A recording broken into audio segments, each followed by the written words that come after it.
Saint Gregory, Wonderworker of Neocaesarea, commemorated on November 17. Saint Gregory the Wonderworker, Bishop of Neocaesarea, was born in the city of Neocaesarea, northern Asia Minor, into a prominent pagan family between 210–215, and his original name was Theodore. After his elementary education, St. Gregory and his brother Gregory, or Athenodoros, according to some hagiological sources, they went to Beirut to study law. The great thinkers of antiquity were not able to quench his thirst for knowledge, however. Truth was revealed to him only in the Holy Gospel, and the young man became a Christian. In order to continue his studies, St. Gregory went to Alexandria, known at that time as a center for pagan and Christian learning. Eager to acquire knowledge, Gregory went to the Alexandrian Catechetical School, where the presbyter Origen taught. Origen was a famous teacher, possessing a great strength of mind and profound knowledge. St. Gregory became a pupil of Origen. Afterward, the saint wrote of his mentor, "This man received from God a sublime gift to be an interpreter of the Word of God for people, to apprehend the Word of God as God himself did use it, and to explain it to people insofar as they could understand it." St. Gregory studied for 8 years with Origen, who baptized him. St. Gregory's ascetical life, his continence, purity, and lack of covetousness aroused the envy of his conceited and sin-loving peers, pagans that they were, and they decided to slander St. Gregory.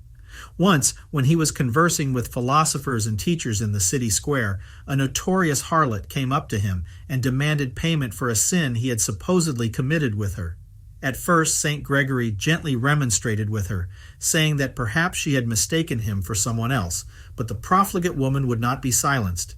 Then he asked a friend to give her the money. Just as the woman took the unjustified payment, she fell to the ground in a demonic fit, and the fraud was revealed.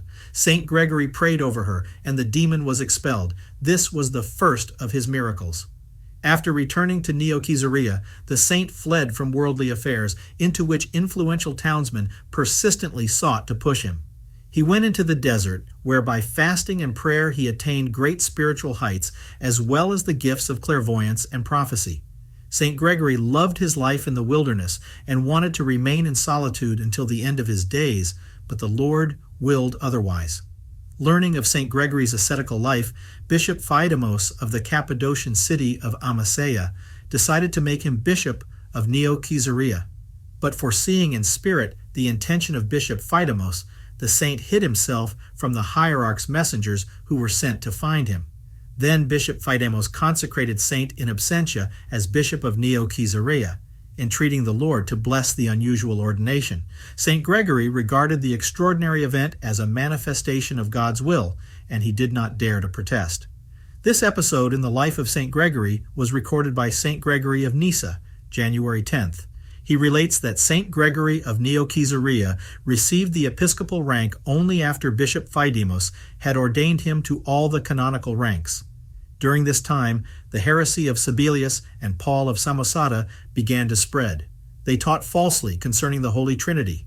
St. Gregory prayed fervently and diligently, imploring God and his most pure mother to reveal the truth to him. The most holy Theotokos appeared to him, as radiant as the sun, and with her was the Apostle John the Theologian, dressed in hierarchical vestments. By the command of the Mother of God, the Apostle John taught the saint the correct way to speak of the mystery of the most holy Trinity. St. Gregory wrote down all that St. John revealed to him. The symbol of the faith, as written down by St. Gregory, is a great divine revelation in the history of the Church. The teaching concerning the Holy Trinity in Orthodox theology is based on it. Subsequently, it was accepted by the Holy Fathers of the Church, Basil the Great, Gregory the Theologian, and Gregory of Nyssa.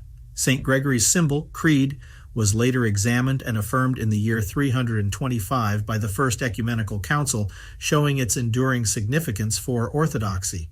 Even those who disagreed with St. Gregory regarded him as a second Moses. After becoming a hierarch, St. Gregory journeyed to Neocaesarea. Along his way from Amasea, he cast out the demons from a pagan temple, the priest of which he converted to Christ. That convert was a witness to yet another of the saint's miracles. At his word, a large stone moved from its place. The saint's sermons were direct, lively, and fruitful. He taught and worked miracles in the name of Christ. He healed the sick, helped the needy, and settled disputes and complaints. Two brothers who shared an inheritance were unable to agree about their dead father's property. A large lake was the cause of their dispute, for each brother wanted the lake for himself. Both of them gathered their friends together and were ready to come to blows. St. Gregory persuaded them to delay their fight until the following day, while he prayed all night long on the shore of the lake, which had sparked the quarrel. When dawn came, everyone saw that the lake had dried up or gone underground. Now, by the saint's intense prayer, there was only a stream, and its course defined the boundary line. Another time, during the construction of a church, he commanded a hill to move and make room for the foundation to be dug. When the persecution of Christians began under Emperor Decius, 249-251, St. Gregory led his flock to a faraway mountain. A certain pagan, who knew where the Christians were hiding, informed the persecutors, and soldiers surrounded the mountain. The saint went out into an open place, raised his hands to heaven, and ordered his deacon to do the same. The soldiers searched the entire mountain, and several times they went right past those who were praying. Unable to see them, they gave up and went away. In the city, they reported that there was nowhere to hide on the mountain. There were no people, just 2 trees standing next to each other. The informer was struck with amazement. He repented of his ways and became a devout Christian. St. Gregory returned to Neocaesarea after the end of the persecution. With his blessing, church feasts were established in honor of the martyrs who had suffered for Christ. By the holiness of his life, his effective preaching, his miracles, and inspired guidance of his flock, the saint increased the number of converts to Christ. When St. Gregory first came to his see, there were only 17 Christians in Neocaesarea. At the time of his repose, only 17 pagans were left in the city. Ave